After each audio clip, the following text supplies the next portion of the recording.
अस्सलाम वालेकुम, my name is Mohammad Abrar Chughtai. आज का जो हमारा टॉपिक है वेब के कोर्स में वो है जावास्क्रिप्ट। ठीक है, तो हम देखते हैं जावास्क्रिप्ट क्या है।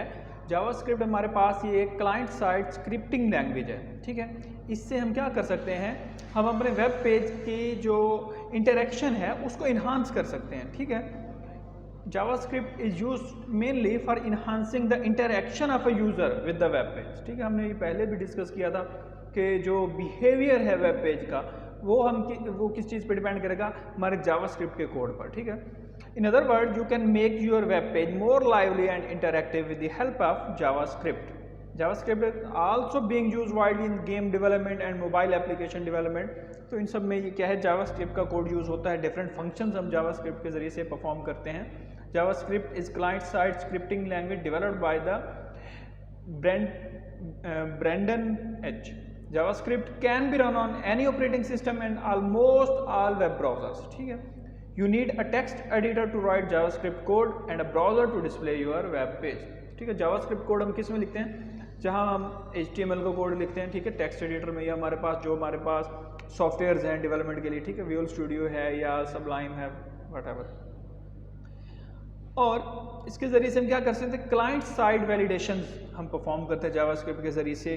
और क्या कर सकते हैं कि डायनामिक ड्रॉप डाउन मेन्यूज़ बना सकते हैं। ठीक है, डेट एंड टाइम डिस्प्ले कर सकते हैं। ठीक है, पॉपअप विंडोज़, डायलॉग बॉक्सेस वगैरह हम इसके ज़रिए से डिस्प्ले करवा सकते हैं, जैसे कि अलर्ट डायलॉग बॉक्स है या कन्फर्म डायलॉग बॉक्स है, या प्रॉम्प्ट हम इसमें डिस्प्ले करवाते हैं, और क्लॉक्स वगैरह।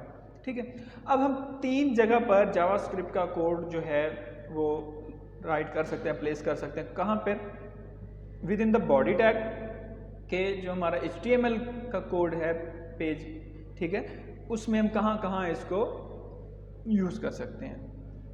सबसे पहले तो हम बॉडी के टैग के, बॉडी स्टार्ट और बॉडी एंड से पहले यूज़ कर सकते हैं, या फिर हम हेड के टैग के अंदर।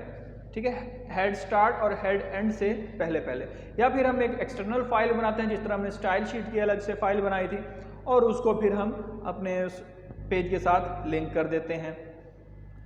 तो देखते हैं कि फर्स्ट जावास्क्रिप्ट जो एग्जांपल है किस तरह से है, कोड किस तरह से होता है, कि हम स्क्रिप्ट का टैग यूज़ करेंगे। ठीक है, script type is equal to text/javascript, उसके बाद हम कोड लिखेंगे। ठीक है, तो हमने क्या करना है, जस्ट एक टेक्स्ट जो है डिस्प्ले करवाना है, उसके लिए हम क्या लिखते हैं, document.write। ठीक है, और पैरेंथेसिस के अंदर, डबल कोट्स के अंदर जो कुछ हम लिखेंगे वो हमें डिस्प्ले होगा, और पैरेंथेसिस से बाहर सेमीकोलन हमने लगाना है। अब स्क्रिप्ट का टैग क्या है, the script tag specifies that we are using JavaScript. ठीक है, स्क्रिप्ट से क्या है, हमें पता चल जाए कि ब्राउज़र ये देखेगा कि यहाँ से अब जावास्क्रिप्ट का कोड शुरू हो रहा है। text/javascript is the content type of that provides information to the browser about the data, जिस तरह स्टाइल शीट का था। document.write जो है ये हमारे पास फंक्शन है, क्या करता है, कोई भी हमने जो कोड लिखा है जावास्क्रिप्ट का, जो भी हम टेक्स्ट लिखा है, उसको डिस्प्ले करवाने के लिए। Use to display dynamic content through JavaScript, we will learn about content later. अब देखते हैं कि code between the body tag, अगर हम बॉडी के टैग में कोड जो लिखेंगे वो किस तरह से होगा। ठीक है, अब देखें कि HTML का टैग है, फिर बॉडी है, फिर क्या कर रहे हैं हम, स्क्रिप्ट और एंड स्क्रिप्ट के दरमियान में हमने एक अलर्ट शो करवाया, हेलो जावा पॉइंट। ठीक है, फिर एंड बॉडी और एंड HTML। अब क्या है कि हेड के टैग के अंदर जब हम इसको यूज़ करेंगे वो किस तरह से है। अब यहाँ पर क्या कर रहे हैं कि एक फंक्शन बनाया जा रहा है, ठीक है, मैसेज के नाम से, और उसको फिर हेड के अंदर कॉल किया जा रहा है। HTML हेड, स्क्रिप्ट का टैग आ गया, फंक्शन मैसेज, ठीक है, और अलर्ट हेलो स्टूडेंट्स, और ये क्या हो रहा है, अलर्ट शो करेगा एंड स्क्रिप्ट एंड हेड। अब इसको कॉल कहाँ पे किया जा रहा है, बॉडी के अंदर। ठीक है, कहाँ पर, बॉडी, उसके बाद एक पैराग्राफ है, वेलकम टू जावास्क्रिप्ट, फॉर्म के अंदर, फिर एक बटन है, जब हम बटन पर क्लिक करेंगे तो ये अलर्ट डिस्प्ले होगा। फिर हम देखते हैं कि एक्सटर्नल जावास्क्रिप्ट फाइल वो किस तरह से यूज़ करते हैं। We can create external JavaScript file and embed it in many HTML pages. जिस तरह स्टाइल शीट का था। It provides code reusability because single JavaScript file can be used in several HTML pages. हमने जो अगर कोई टेम्पलेट वगैरह HTML को डाउनलोड करें तो आप उसमें देखें कि JS का फोल्डर होता है, उसमें सारी जावास्क्रिप्ट की फाइल्स होती हैं। An external JavaScript file must be saved by .js extension, ठीक है। जिस तरह स्टाइल शीट का था .css। It is recommended to embed all JavaScript files into a single file. It increases the speed of the web page. अब देखें हम क्या करें, एक फाइल क्रिएट करें message.js, ठीक है, और उसके अंदर फंक्शन है एक अलर्ट डिस्प्ले करवा रहे हैं हेलो जावा पॉइंट। HTML के नाम से हमारे पास एक वेब पेज है। अब इसके अंदर हमने उस फाइल को, जो एक्सटर्नल फाइल है, किस तरह से यूज़ किया हुआ है। HTML का टैग है, उसके बाद हेड है, हेड के अंदर हमने क्या किया, स्क्रिप्ट का टैग उसमें यूज़ किया, टाइप टेक्स्ट और जावास्क्रिप्ट सोर्स, कि इसको सोर्स कहाँ से मिलेगा, वो है message.js फाइल है, और हेड क्लोज हो गया।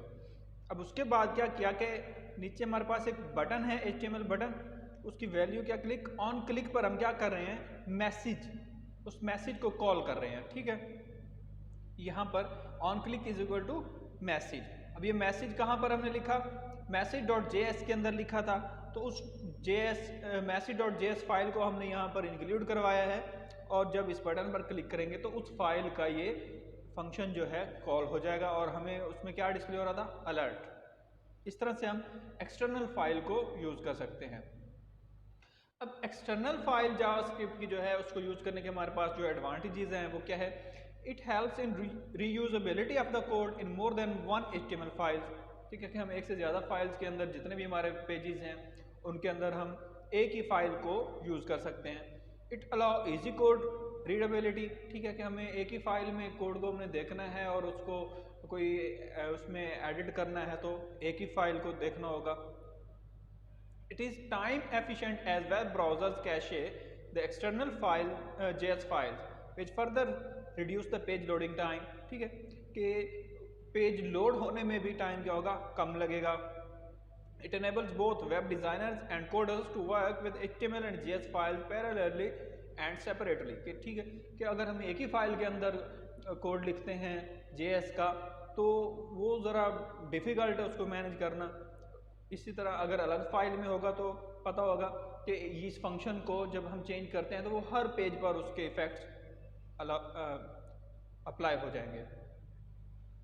The length of the code reduces as only we need to specify the location of the file, कि जितना हमारे पास कोई 10-20 लाइन होगा कोड, तो उसकी बजाय हमने जस्ट एक लाइन में फाइल की जस्ट लोकेशन बता दी है।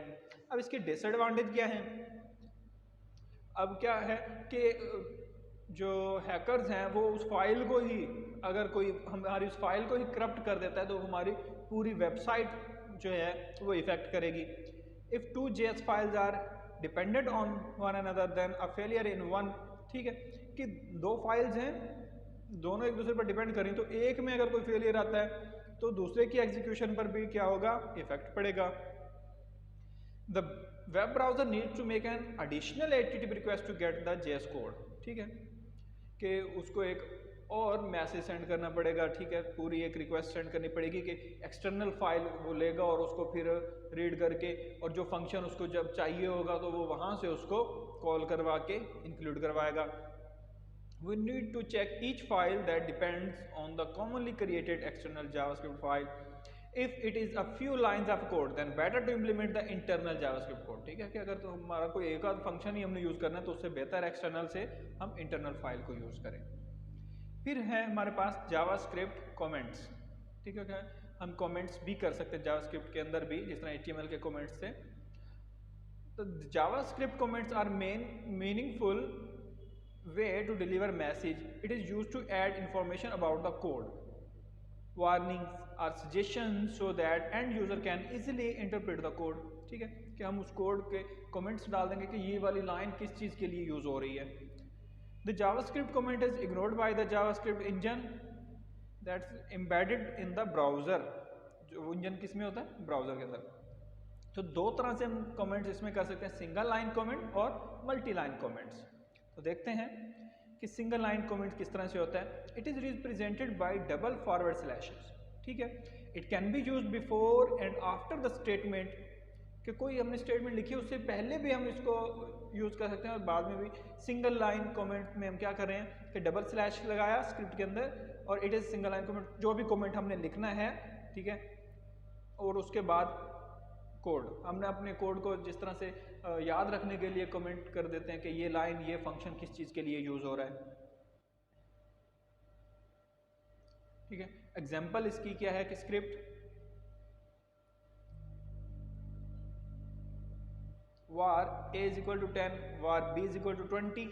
अब हमने क्या किया, var a c is equal to a plus b। अब यहाँ पर हमने क्या कर दिया, डबल स्लैश के बाद कमेंट लिख दिया कि it adds values of a and b variables, ठीक है। डॉक्यूमेंट डॉट राइट के बाद क्या लिख दिया, प्रिंट सम ऑफ 10 एंड 20। इस तरह से हम याद रख सकते हैं कि हमारा कौन सा फंक्शन जो कोड है, कौन सी लाइन क्या काम कर रही है, क्या फंक्शन परफॉर्म कर रही है। मल्टी लाइन कमेंट में हम क्या करते हैं, it can be used to add single as well as multi-line comments, so it is more convenient। किस तरह से, it is represented by forward slash, ठीक है, कि हम इसमें क्या कर रहे हैं कि एक स्लैश लगा रहे हैं, उसके बाद स्टैरिक है, फिर अपना कोड लिखा जितना जो भी लिखना है, और उसके बाद एंड में एक स्टैरिक और स्लैश के साथ हम उसको एंड कर रहे हैं, ठीक है। तो मल्टी लाइन इस तरह से हम इसमें कमेंट्स कर सकते हैं। तो यहाँ नीचे एग्जांपल दी हुई है, it is a multi line comment, it will not be displayed, ठीक है, 2 लाइंस में ये डिस्प्ले हो रहा है और नीचे हमारा कोड है। जावास्क्रिप्ट वेरिएबल्स के वेरिएबल्स क्या है, JavaScript variable is simply a name of a storage location, ठीक है। हमने जो फंक्शन परफॉर्म करने हैं तो उसके लिए हमें कहीं ना कहीं वैल्यूज को स्टोर तो करवाना है, ठीक है। तो 2 तरह के हमारे पास वेरिएबल्स हैं, लोकल वेरिएबल और global variable. There are some rules while declaring a JavaScript variable, ठीक है। तो वेरिएबल को डिक्लेयर करने के लिए हमारे पास कौन कौन से रूल्स हैं। Name must start with a letter, कि जो भी हम वेरिएबल का नेम रख रहे हैं वो लेटर से स्टार्ट हो। अंडरस्कोर और अ डॉलर साइन, ठीक है, कोई A to Z लेटर्स हो या अंडरस्कोर हो या डॉलर साइन हो। First letter, after first letter we can use digit, ठीक है, उसके बाद हम डिजिट वगैरह यूज कर सकते हैं। फॉर एग्जांपल वैल्यू 1, पहले क्या है हमारे पास क्या आ रहा है, लेटर्स आ रहे हैं और उसके बाद डिजिट आ रहा है। JavaScript variables are case sensitive, for example x, small x and capital X are different variables, ठीक है। तो इस तरह नहीं है कि आपने लिखा वेरिएबल 1, उसमें VAR स्मॉल में लिख दिया और जब उसको कॉल करना चाहते हैं तो VAR आपने कैपिटल लॉक ऑन करके अगर लिखा है तो क्या होगा, वो वेरिएबल कॉल नहीं होगा, ठीक है। तो यहाँ देखते हैं कि किस तरह से हमारे पास करेक्ट जावास्क्रिप्ट वेरिएबल्स किस तरह से है कि variable x is equal to 10, ठीक है, VAR x, ठीक है, वेरिएबल का हमने ये नेम इस तरह से रखा है। या फिर हम क्या लिख सकते हैं, VAR underscore value is equal to welcome. अब यहाँ पर ये बात भी देख लें कि अगर हमने कोई वैल्यू असाइन करनी है तो हमने उसको ऐसे ही लिखा है, अगर कोई स्ट्रिंग है तो उसको डबल कोट्स में लिखा है। इनकरेक्ट में किस तरह, var space 1 2 3 is equal to 30, ठीक है, var asterisk AA is equal to 320। तो इस तरह से हम जावास्क्रिप्ट वेरिएबल्स को लिख सकते हैं। अब इसकी एग्जांपल्स किस तरह से है कि var x is equal to 20, var y is equal to 20, var z is equal to x plus y, ठीक है। ये हमने कोई एक स्क्रिप्ट के अंदर हमने 3 वेरिएबल्स बनाए, 2 वेरिएबल्स में वैल्यूज हैं, तीसरे में उसका सम जो है हम उसके अंदर स्टोर कर रहे हैं। और हमने यहाँ पर क्या फंक्शन कॉल के लिए डॉक्यूमेंट राइट जी की वैल्यू वो क्या कर देगा, डिस्प्ले कर देगा स्क्रिप्ट जो है। जब इस स्क्रिप्ट को कहीं पर भी हम कॉल करेंगे, ठीक है, तो आउटपुट वो हमें क्या देगा, 30। अब लोकल वेरिएबल कौन सा होता है, ग्लोबल कौन सा होता है, ये देख लेते हैं। JavaScript local variable is declared inside block और अ फंक्शन, ठीक है, कि हम उस फंक्शन के अंदर ही जिस वेरिएबल को डिक्लेयर करेंगे वो हमारे पास क्या होगा, लोकल वेरिएबल। और it is accessible with in the function और अ ब्लॉक ओनली, और वो उसी ब्लॉक उसी फंक्शन के अंदर ही क्या होगा, एक्सेसिबल होगा। जैसे कि फंक्शन हमने बनाया ABC का, वेरिएबल हमारे पास x10, ठीक है। ग्लोबल वेरिएबल क्या होता है? A global variable is accessible from any function. A variable that is declared outside the function or declared with window object is known as global variable। कैसे कि हमने स्क्रिप्ट का टैग स्टार्ट किया और एक वेरिएबल हमने डिक्लेयर कर दिया data is equal to 200, global variable है, ठीक है। फंक्शन के अंदर नहीं है, फंक्शन से पहले है, फंक्शन बाद में स्टार्ट हो रहा है। फंक्शन बनाया, फंक्शन ए, जिसके अंदर हम क्या करें, उस वेरिएबल की वैल्यू को क्या कर रहे हैं, प्रिंट कर रहे हैं, ठीक है। और फंक्शन बी के अंदर हम क्या कर रहे हैं, वहाँ पर भी हम उस जो है वेरिएबल को एक्सेस कर रहे हैं, ठीक है। और फिर हमने क्या किया, फंक्शन ए कॉल कर दिया और फंक्शन बी कॉल कर दिया। अब जब फंक्शन कॉल करेंगे तो क्या होगा, डॉक्यूमेंट डॉट राइट लाइन क्या कर देगा हमारे पास, उस जो डाटा है उसको डिस्प्ले कर देगा, राइट कर देगा। ये था हमारा जावास्क्रिप्ट का इंट्रोडक्शन जो आज के लेक्चर में हमने डिस्कस किया है। तो आज के लेक्चर के लिए इतना ही। अल्लाह।